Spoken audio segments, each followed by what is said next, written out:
Yunus? Thank you very much, General. This administration has claimed that Hamas have been largely destroyed. That's why the Israeli government can be confident in signing the ceasefire agreement. But according to the latest statements from the Israeli government, the Philadelphia corridor seems to be the sticking point.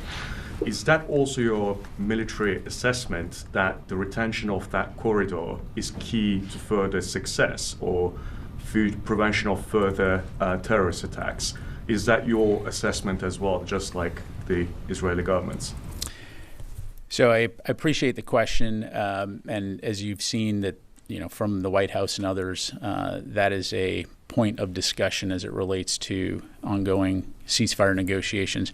What I'm not going to do, though, is provide my personal tactical assessment of the battlefield. I think taking a step back, a few things here. Number one, we fully support and recognize Israel's right to defend itself and to prevent the kinds of attacks we saw on October 7. And so I'll leave it up to the Israelis to talk about how best to do that.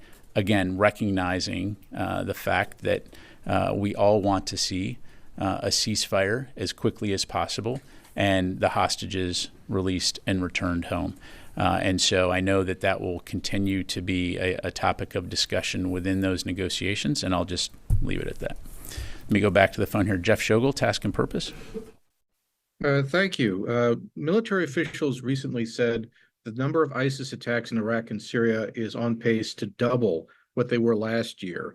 As far as the Defense Department is concerned, is ISIS a growing threat? And clarification, did you say that Georgia has not arrived in the CENTCOM AOR yet? Thank you. Yeah, thanks, Jeff. On your last question, the Georgia is still underway. Again, we'll keep you updated in terms of its location and arrival in the CENTCOM AOR.